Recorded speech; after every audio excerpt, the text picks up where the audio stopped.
नमस्कार, बहुत स्वागत है आप सभी का स्वराज एक्सप्रेस में। आपके साथ मैं हूं संयम जैन। अगर आप email, social media, internet banking या डिजिटल वॉलेट इस्तेमाल करते हैं तो यह खबर आपको तुरंत सतर्क कर देने वाली है। एमपी साइबर पुलिस ने एक अहम एडवाइजरी जारी करते हुए चेतावनी दी है कि देश भर के करीब 68 करोड़ यूजर्स के ईमेल आईडी और पासवर्ड लीक हो चुके हैं। यह खास खबर हम आपको बता रहे हैं। साइबर पुलिस के मुताबिक अगर किसी का ईमेल अकाउंट हैक हो गया तो अपराधी उसी ईमेल से फेसबुक, इंस्टाग्राम, एक्स यानी ट्विटर जैसे सोशल मीडिया अकाउंट बना सकते हैं या पहले से मौजूद अकाउंट्स पर कब्जा कर सकते हैं।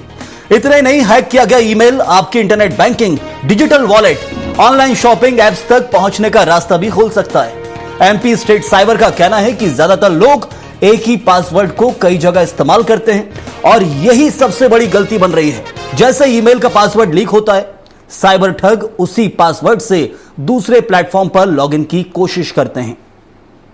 तो वहीं कई मामलों में लोगों को बैंक अकाउंट से पैसे उड़ चुके हैं और सोशल मीडिया अकाउंट्स का दुरुपयोग किया जा रहा है।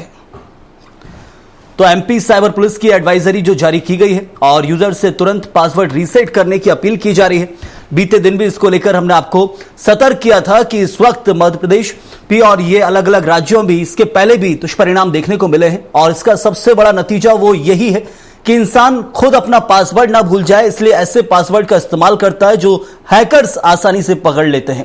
और आजकल ये पूरा सोशल मीडिया हैंडल हो या फिर आपके ऑनलाइन बैंकिंग हो, इंटरनेट बैंकिंग हो, सब कुछ ई बैंकिंग चल रहा है इंटरनेट के जरिए और ऐसे में हर जगह आईडी पासवर्ड का इस्तेमाल होता है। 10 प्रकार के पासवर्ड्स आप भी अकेले अलग नहीं बनाना चाहते क्योंकि आप कहीं भूल ना जाए और इसलिए 1 या 2 पासवर्ड को आप हर जगह इस्तेमाल करते हैं और वही इस वक्त सबसे बड़ा खतरा बनता है। तो 68 करोड़ यूजर्स के ईमेल और पासवर्ड पर इस वक्त खतरा मंडरा रहा है और एमपी साइबर पुलिस की एडवाइजरी है क्योंकि अलग अलग जिलों के अंदर जहां इसको लेकर कुछ दुष्परिणाम सामने आए हैं। और चले इसी को लेकर हमारे एक्सपर्ट से भी चर्चा करेंगे। हमारे सहयोगी भी हमारे साथ हैं। पूर्वा भावसर साइबर एक्सपर्ट हमारे साथ जुड़े हैं, स्वागत है आपका। और संजय डोंगर दिबे हमारे सहयोगी भी इस वक्त हमारे साथ जुड़े हुए हैं। सबसे पहले संजय, ये पूरा मामला क्या है वो हमारे दर्शकों को जरूर बताइए कि मध्य प्रदेश के अंदर इस वक्त क्या चल रहा है, एमपी साइबर पुलिस की क्या एडवाइजरी है उसको लेकर और क्या कुछ इस वक्त मामले सामने आए जिसको लेकर एमपी साइबर पुलिस को सतर्क करना पड़ गया है। बिल्कुल सही। मैं आपको बता दूं कि जिस प्रकार से हम देख रहे थे साइबर अपराध जो बढ़ते जा रहे थे राजधानी के साथ साथ पूरे प्रदेश में, हम देख रहे हैं कि चाहे 68 लाख तो ये यूजर्स की बात की जाए, इससे पहले अगर चाहे साइबर ठगी जो होती थी, चाहे जिस प्रकार से ईमेल पर मैसेज आना और ईमेल पे हैंग करना, इस प्रकार की पहले हम चीजें देखते थे। लेकिन आज की बात जिस प्रकार से की जाए तो जो साइबर सेल ने एक एडवाइजरी जारी करी है कि पूरे मध्य प्रदेश के साथ साथ अन्य क्षेत्रों में भी जो 68 लाख यूजर्स हैं उनके जो अकाउंट है उन्हें हैक कर लिया गया है, उनके पासवर्ड उनके पास है। क्योंकि इसका सबसे बड़ा कारण यही है कि जो भी हम देखते हैं कि जिस प्रकार से जो ईमेल और जो इंस्टाग्राम अन्य जो सोशल साइट इस्तेमाल करते हैं वो अपना बार बार पासवर्ड बदलते नहीं है या पासवर्ड को लेकर उस पर सतर्क नहीं रहते हैं। साइबर सेल कई बार और साइबर जो एक्सपर्ट है वो भी ये लोग बता चुके हैं कि अपना जो पासवर्ड है उसे हमेशा बदलते रहिए तो उससे आप सुरक्षित रहेंगे। और जिस प्रकार से देखा जाए तो जो अभी एडवाइजरी जारी करी गई है उसमें यही बताया गया है कि मध्य प्रदेश के साथ कई राज्यों के 68 लाख जो यूजर्स हैं उनके पासवर्ड और अन्य उनकी जानकारी अभी अब साइबर जो अपराधी है उनके पास पहुंच गए हैं और जिससे कई प्रकार के नुकसान देखने को मिल रहे हैं। चाहे हम उनके जो मेल की बात कर ली जाए, ईमेल की बात कर ली जाए, फोटोज की बात कर ली जाए, उनके जो अकाउंट्स हैं उनकी बात कर ली जाए, ये पर्सनल जो उनके मोबाइल डाटा है उसको लेकर भी नुकसान हो सकता है। इसी को लेकर साइबर सेल ने अभी जो एडवाइजरी जारी करी है कि अपने बार बार हर महीने अपना अकाउंट अपना जो पासवर्ड है उसे चेंज करते रहें जिससे कि साइबर जो फ्रॉड करने वाले हैं वो भी सामने आए। फिलहाल मैं मध्य प्रदेश के अंदर हूं क्योंकि हम देखते हैं देश के अंदर ऐसे कई मामले सामने आते हैं। एक बड़ा शब्द निकलकर सामने आया था जिसको लेकर प्रधानमंत्री नरेंद्र मोदी ने भी सतर्क किया था, जो कहा जाता है कि डिजिटल क्राइम से जुड़ा हुआ था, डिजिटल अरेस्ट जिसे कहा जाता था। वो भी एक वो जरिया था कि कैसे ऑनलाइन फ्रॉड के जरिए लोगों को डराने धमकाने की कोशिश की जाती है। और अब हम जो देख रहे हैं वो सबसे बड़ी गलती है कि जो व्यक्ति आईडी पासवर्ड्स बनाते हैं और ऐसे में आईडी पासवर्ड्स को बहुत ज्यादा जो कहा जाता है कि न्यूमेरिकली हो, अल्फाबेटिकली हो, वो बहुत साधारण बनाने की कोशिश करते हैं और वही सबसे बड़ा दुरुपयोग का कारण बनता है। बिल्कुल सही। हम देखा जाए तो हमने मध्य प्रदेश में ही कई ऐसे फ्रॉड देखे हैं, चाहे हम जो साइबर अटैक की बात कर ली जाए या हम जो कह सकते हैं साइबर अरेस्ट जो किए गए थे।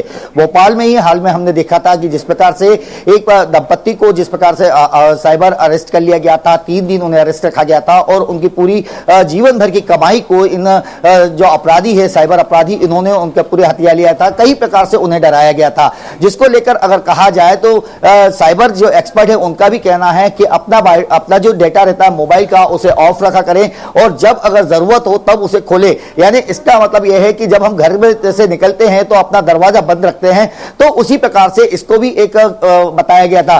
क्योंकि जिस प्रकार से अगर जो बुजुर्गवान है या जो इसके ज्यादा समझ नहीं पाते हैं कि किस प्रकार से साइबर से इन अपराधियों से निपटा जाए, उसको अपना बायोडेटा बंद रखना चाहिए जिससे वो उन तक नहीं पहुंच पाए। वहीं अगर हम बात करें जिस प्रकार से भोपाल में अभी हमने हाल में भी देखा है कि जिस प्रकार से नए नए अपराध जो देखने को मिल रहे हैं साइबर के, चाहे नौकरी के नाम पर ठगी की बात हो या उनको जिस प्रकार से ब्लैकमेल किया जाता है, इस प्रकार के कई मामले जो साइबर सेल में रिकॉर्ड किए गए हैं। वहीं अगर देखा जाए संयम तो अभी भी पुलिस जो साइबर पुलिस है वो पूरी तरह सतर्क रहने के लेकर चेतावनी तो जारी कर रही है, लेकिन आम जनता की जो कहते हैं जागरूकता उसमें कमी देखने को मिलती है। कई बार हमने देखा कि देश के प्रधानमंत्री नरेंद्र मोदी ने भी इसको लेकर साइबर अरेस्ट को लेकर चेतावनी जारी की थी और उसी को लेकर कई पूरे महीने तक हमने देखा था कि हमें कई प्रकार की चेतावनी दी गई, लेकिन उसके बाद भी आम जनता जिस प्रकार से देख रहे हैं कि जो अधिकतर बुजुर्ग लोग हैं जो इसको ये कह सकते हैं जो मोबाइल जो तो ये मामले लगातार बहुत अच्छे से लेकर जागरूकता बहुत जरूरी है। मैं लौटता हूं आपके पास, पूर्वा हमारे साथ जुड़े हैं। पूर्वा भाव सर, पूर्वा एक तरफ से जो सवाल उठता है वो सबसे पहले यही है कि लोग जागरूक हों, क्योंकि देख रहे हैं हम जैसे जैसे जमाना डिजिटलाइज हो रहा है, हर व्यक्ति डिजिटलाइज हो रहा है। 10-15 साल के अंदर डिजिटलाइजेशन बहुत बड़ा है देश के अंदर, और ऐसे में जो क्राइम का एक नया रास्ता खुला है वो इसी जरिए से खुला है कि कैसे डिजिटल तरीके से आईडी पासवर्ड हैक करके उनको ठगा जाए, लूटा जाए। और कई बार इसके बुरे परिणाम आते हैं, लोग आत्महत्या कर लेते हैं, कई बार नुकसान इतना ज्यादा हो जाता है या कहा जाए कि उनकी प्राइवेसी भंग हो जाती है। अभी एमपी साइबर सेल ने जो एडवाइजरी जारी की है उसको लेकर क्या कुछ आप कहेंगे और क्या जागरूकता होनी चाहिए लोगों के बीच? जी सर, इसमें ना अननोन जो अपने पास लिंक आ रही हैं अपन उन पे क्लिक ना करें, अननोन ऐप वगैरह प्ले स्टोर ऐप स्टोर से डाउनलोड ना करें, और साथ ही साथ जो अपनी निजी जानकारी होती है जैसे कि अपना पासवर्ड वगैरह वो किसी से शेयर ना करें। अगर कोई आपके मोबाइल पे बार बार ओटीपी भेज रहा है तो वो ओटीपी भी शेयर ना किया जाए। साथ ही साथ टाइम रहते पासवर्ड को बदला जाए, और पासवर्ड भी आपकी डेट ऑफ बर्थ, आपकी मेल आईडी, आपका फोन नंबर, एड्रेस नंबर और आधार नंबर से जैसा नहीं होना चाहिए, उससे कुछ अलग होना चाहिए। साथ ही साथ सर हम क्या गलती करते हैं कि हम एक ही पासवर्ड 2-3 वेबसाइट और ऐप के लिए यूज करते हैं, जो कि बहुत ज्यादा हानिकारक है आज के टाइम के लिए। तो हमें अलग अलग पासवर्ड अलग अलग वेबसाइट और ऐप के लिए यूज करने चाहिए। साथ ही साथ जो ओटीपी और लिंक वगैरह आ रहे हैं वो अगर सही है तो ही उन पे क्लिक किया जाए और यूज किया जाए। अगर आप कोई ऐप डाउनलोड कर रहे हैं तो पहले उस ऐप की जानकारी ले लीजिए, साथ ही साथ उस गूगल पे उसकी रेटिंग वगैरह देख लीजिए।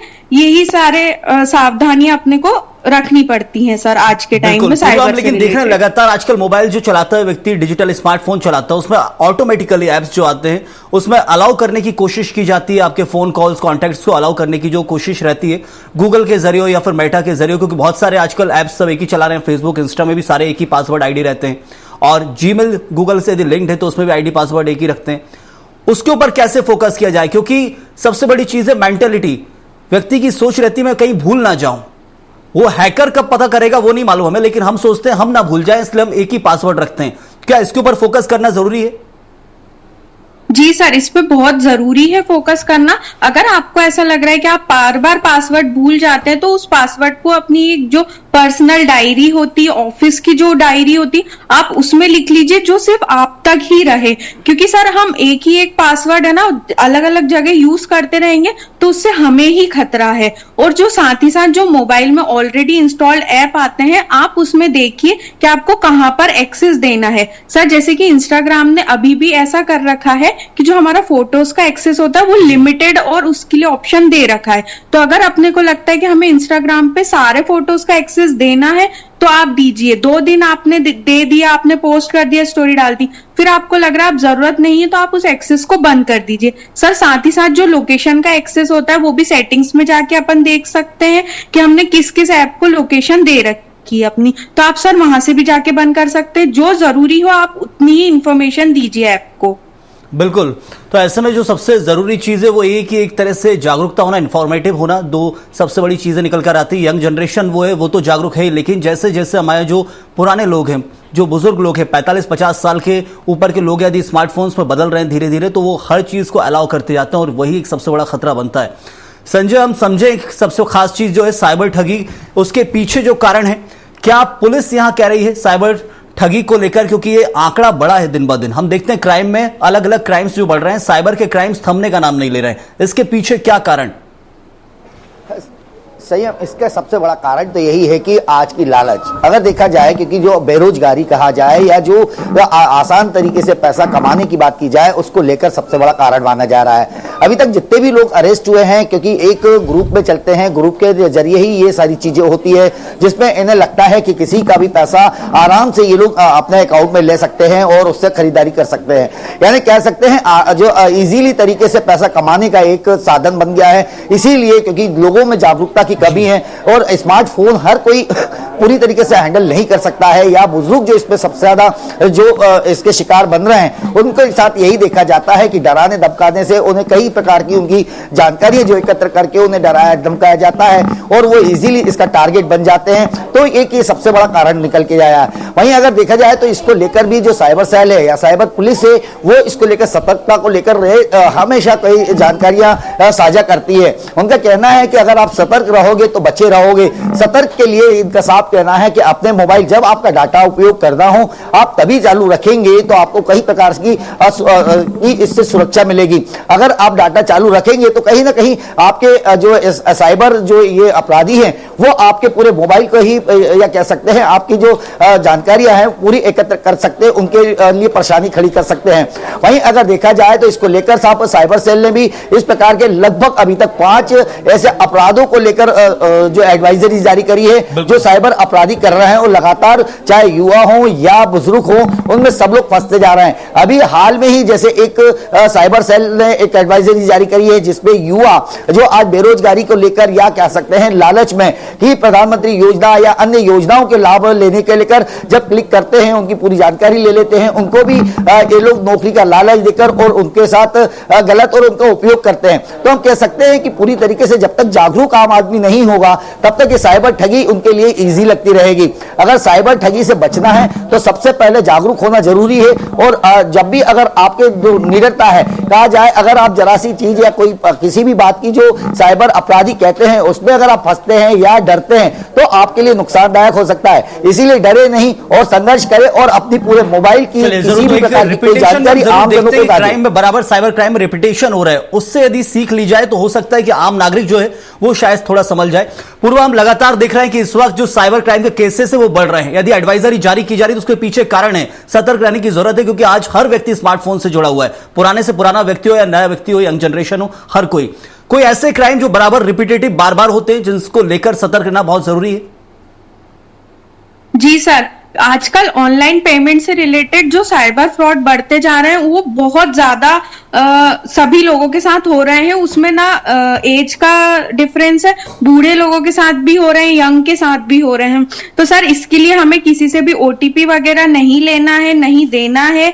और सर साथ ही साथ जितना हो सके ऑनलाइन पेमेंट कम यूज करना है, कैश हमेशा साथ में लेकर चलना है, कैश का उपयोग ज्यादा करना है। और अगर आपके साथ कभी साइबर फ्रॉड हो जाता है तो 1930 जो साइबर हेल्पलाइन है आप उस पर तुरंत कंप्लेंट कर सकते हैं। सर एक केसेस रिजोल्वेशन को भी एक सबसे बड़ा सवाल है, कितने केस रिजोल्व कर पाते हैं? क्या जो फ्रॉड होते हैं उनको साइबर सेल बहुत हद तक हल कर पाता है या फिर इसमें कई बंदिशें हैं? क्योंकि हम देख रहे हैं लगातार फोन कॉल्स के जरिए भी फ्रॉड करने की कोशिश की जाती है और जो ओटीपी और यूपीआई है इसी का सबसे ज्यादा दुरुपयोग हो रहा है। जी सर, बहुत हद तक पूरी जो साइबर सेल है वो बहुत कोशिश करती है कि जो विक्टिम है उसको उसका पैसा वापस दिया जाए, और साथ ही साथ जितने भी ये फ्रॉड वगैरह हो रहे हैं, जो इसमें पैसा लग रहा है, लोगों का जा रहा है, वो उन्हें वापस मिल जाए। पर सर कुछ केसेस में ऐसा होता है कि पैसा नहीं वापस आ पाता है, तो वो 100% तो नहीं होता है, पर हाँ कुछ हद तक वो पूर्ण रूप से वापस आता है सर। चलिए जरूर संजय, डिजिटल अरेस्ट शब्द से हमने शुरुआत करी थी और डिजिटल अरेस्ट पर ही वापस आएंगे। देश के प्रधानमंत्री ने अलग से एक तरह से कहा था, डिजिटल अरेस्ट को लेकर आधे घंटे देश को समझाया था, क्योंकि आने वाले समय में डिजिटल अरेस्ट एक बड़ा क्राइम जो कहा जा रहा है कि इसी के जरिए लोगों को ठगने की कोशिश की जाती है। हम 2 कदम आगे हैं तो साइबर ठग जो है वो 4 कदम आगे हैं, क्योंकि उन्हें मालूम है कि यहां तक आम व्यक्ति पहुंच चुका है, इतना समझदार है, तो उसे गुमराह करने की कोशिश की जाती है। डिजिटल अरेस्ट पर यदि देश के प्रधानमंत्री ने लोगों को जागरूक किया था तो हमें यह समझना बहुत जरूरी कि छोटी मोटी चीज नहीं है। संजय, इसी को लेकर सबसे बड़ी चीज है कि जागरूकता बहुत जरूरी है। लोगों को जो ठगा जा रहा है डिजिटल तरीके से, फोन लगाकर, ऑनलाइन फ्रॉड के जरिए, क्या हम समझे कि इसको लेकर एक बड़ा नेटवर्क तैयार करना होगा देश के अंदर, क्योंकि छोटी पॉपुलेशन नहीं है भारत की, 140 करोड़, पूरी दुनिया में सबसे ज्यादा जनसंख्या वाला देश है और वो डिजिटलाइज हो रहा है, तो क्या कुछ जरूरी है? अब बिल्कुल सही, अब देखा जाए तो डिजिटल अरेस्ट की बात की जाए तो उसको लेकर जैसे हम देख रहे थे कि हमने लगातार 1 महीने तक तो जागरूकता करी है। जागरूकता के बाद भी हाल ही में हमने देखा कि लखनऊ का केस हमने देखा था, मध्य प्रदेश में हमने कोलार का, नेहरू नगर का केस देखा था, और ऐसे कहीं भी अगर हम देख रहे हैं तो इनमें जो सबसे ज्यादा इन्हें टारगेट किया जाता है ये वो बुजुर्ग हैं, जो वृद्ध हैं, जो रिटायर हो गए हैं, जो कम उपयोग करते हैं मोबाइल का, और जो आम जनता से संपर्क में नहीं रहे। इसमें सबसे पहली बात तो यही आती है कि इससे बचने को लेकर अगर हमने बात भी करी थी, हमने हाल ही में जिस प्रकार से कुछ बैंक कर्मियों से बात करी थी, तो बैंक कर्मियों से भी यही बात थे कि जो जीवन भर की कमाई अपने अकाउंट में रखता है वो एकाएक जब निकालता है तो आप लोग उसके ऊपर क्यों नहीं रोक लगाते हैं, या उसको कैसे रोका जाए। तो इसको लेकर भी बैंक कर्मियों का भी यही कहना था कि अगर कोई आदमी डरता हुआ हमारे पास आएगा और हमसे कुछ बताएगा तभी हम कुछ कर पाएंगे, लेकिन अगर उसके मन में ही डर बैठा है, चाहे परिवार की बात कर ली जाए या अन्य जिस प्रकार से उसे डराया जाता है, जब तक वो अगर अपने मन से डर हटाएगा नहीं तो वो डिजिटल अरेस्ट होगा। अगर वो बताएगा तो हम उसकी कार्रवाई कर सकते हैं। इसी प्रकार से हाल ही में हमने अभी एक केस देखा था कि एक बैंक कर्मी से जब बात की गई कि उसके परिवार ने कि उसकी पूरी 1 करोड़ के लगभग की जो उसकी संपत्ति थी उसको निकालने को लेकर, एफडी तोड़ने को लेकर जब पहुंचा, और बैंक कर्मी सतर्कता जो जरूरी है, चलिए माना कि ग्राहक तो डिजिटल अरेस्ट हो जाता है, घबराता है, लेकिन बैंक कर्मी की भी इसमें जरूर सतर्कता होनी चाहिए कि आखिर वो जब अगर इतनी बड़ी रकम निकाल रहा है तो भेज किसको रहा है, क्यों उनका एक ग्राहक जो है वो इतनी बड़ी रकम निकालकर कहां इन्वेस्ट कर रहा है उसकी जानकारी लेना। तो बिल्कुल हम ये कह सकते हैं कि जो बुजुर्ग लोग हैं उनके लिए एक सहयोग की बात बनेगी, और बैंक कर्मियों का जो पैसा है या बैंक कर्मी जब इसमें मदद करेंगे तो जरूर ये डिजिटल अरेस्ट की जो एक जो प्रचार प्रसार के बाद भी खत्म नहीं हुई वो जरूर यहां से आकर रुक सकती है। जी बिल्कुल संजय, तो ऐसे में एक सबसे बड़ी चीज यही है कि आप कैसे खुद अपने आप को सतर्क करें। सबसे बड़ी चीज है जागरूकता। डरने की जरूरत नहीं है, इंसान सबसे पहले डरता है। डिजिटल अरेस्ट किया जाता है तो आपको फोन लाकर बोला जाता है मैं यहां से बोल रहा हूं, ये बोल रहा हूं, लेकिन उसके आपको सतर्क होना बहुत जरूरी। कभी भी घबराए नहीं, ये सबसे बड़ी चीज है, और जो व्यक्ति घबराता है वही इसका शिकार होता है। पूर्वाभाव सर, ये हम कैसे बताएं अपने दर्शकों को कि जो पासवर्ड्स क्रिएट किए जाते हैं वो अल्फाबेटिकली, न्यूमेरिकली, और तीसरी सबसे बड़ी चीज साइकोलॉजिकली कैसे हम समझें कि हमारा जो पासवर्ड हम क्रिएट कर रहे हैं वो ठग जो साइबर क्राइम करने वाला है वो कैसे पहचानता है? क्या डेट ऑफ बर्थ के जरिए, या सबसे बड़ी चीज है नाम के जरिए उन चीजों को हैक करने की कोशिश की जाती है? क्योंकि साइकोलॉजिकली यहां पर शिकार किया जा रहा है मेंटलिटी के साथ कि हाँ इस व्यक्ति की सोच हो सकती है। जी साहब, अपने को जो भी अपना पासवर्ड बनाना है वो डेट ऑफ बर्थ नहीं होना चाहिए, अपना फोन नंबर नहीं होना चाहिए, और साथ ही साथ जो आधार कार्ड में जो अपना नंबर है वो नंबर भी अपना पासवर्ड नहीं होना चाहिए। साथ ही साथ अपने को कुछ महीनों के अंदर वो पासवर्ड जरूर बदलते रहना चाहिए, और 2 फैक्टर ऑथेंटिकेशन जो कि आजकल हर ऐप में आता है, जिसमें OTP और नंबर से भी आपको लॉगिन करके 2 फैक्टर ऑथेंटिकेशन लगाना पड़ता है। तो सर ये भी हमारे लिए बहुत ज्यादा मददगार होता है साइबर फ्रॉड से बचने के लिए। साथ ही साथ 3 महीने के अंदर अंदर एक बार पासवर्ड जरूर बदलें और अलग अलग पासवर्ड रखें, और उनको मोबाइल में गूगल में सेव का ऑप्शन आता है, उसमें वो पासवर्ड सेव ना करें, कहीं पर पेन कॉपी में लिखकर उसे सुनिश्चित जगह पर रख दें सर। बिल्कुल, तो एक तरह से जो दुरुपयोग का कारण वो यही है कि आप उसी मोबाइल में पासवर्ड्स को रखते हैं। दूसरी सबसे बड़ी चीज है कि एक ही जगह कंटिन्यूअसली सारे पासवर्ड्स का इस्तेमाल किया जा रहा है, और इन पासवर्ड्स को कुछ इस तरीके से बनाया जाए कि जो आपके लिए याद करना यदि मुश्किल होगा तभी शायद वो आपको आपके फ्रॉड से बचा सकता, होने वाले फ्रॉड से बचा सकता है, मुझे लगता है। एक और खास चीज हम देखते हैं लगातार कि जो फ्रॉड्स अभी किए गए, ग्वालियर में भी एक केस सामने आया, एक महिला को जहां डिजिटल तरीके से अरेस्ट किया गया, फ्रॉड किया गया, उसके साथ लाखों रुपए लूट लिए गए और उसके बाद फिर उसने टेंशन में आकर आत्महत्या कर ली। और ये आजकल सबसे बड़ा क्राइम है कि आत्महत्या कर रहा है व्यक्ति, क्योंकि उसकी जीवन भर की पूंजी जा रही है। तो ऐसे में सबसे बड़ी चीज है किससे मदद मांगी जाए। साइबर सेल हर जगह उपलब्ध है, क्या ये बहुत हद तक केस रिजॉल्व कर पाते हैं? जी सर, ये बहुत हद तक है ना, जो विक्टिम का पैसा है, जैसे कि आप ग्वालियर में महिला से पैसे लिए गए हैं सर, तो वो कहीं ना कहीं साइबर फ्रॉड के जरिए लेकर कहीं ना कहीं वो पैसा ट्रांसफर किया गया। तो सर अगर उन्होंने 1930 पे या नजदीकी थाने पर जाकर साइबर सेल में वो कंप्लेंट दर्ज करा देती तो उनको उनका पैसा काफी हद तक वापस आ जाता। और सर अगर उन्होंने टाइम रहते बैंक को भी बता दिया होता तो 100% उनका पैसा वापस लाने में साइबर बहुत मदद करती सर। बिल्कुल, तो ये कोशिश है जो लगातार जारी। सबसे बड़ी चीज है कि सरकारें भी खुद एडवर्टाइजमेंट में लाखों करोड़ रुपए खर्च करती है, सिर्फ इसलिए कि आप जागरूक रहें। बहुत शुक्रिया अदा करूंगा, वक्त इतना ही था। पूरा भाव सर आपका भी बहुत शुक्रिया, संजय आपका भी बहुत बहुत धन्यवाद हमारे साथ जुड़ने के लिए। तो साइबर क्राइम लगातार बढ़ रहे हैं, पुलिस जागरूक कर रही है, लेकिन सबसे बड़ी चीज है कि हमें खुद समझदार बनना होगा। हम समझदार बन गए तो हो सकता है ठग शायद फिर ठगी ना कर पाए और ये वारदातें धीरे धीरे कम हो। इस वक्त के लिए फिलहाल इतना ही। आप बने रहिए स्वराज एक्सप्रेस के साथ।